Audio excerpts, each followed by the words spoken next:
ఇద్దరు ముగ్గురు కూడిన చోట నేనుంటానని పలికిన దేవా.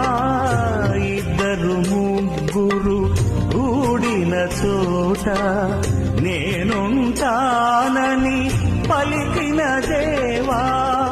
మా దోషములను క్షమించు స్వామి, మా దోషములను క్షమించు స్వామి.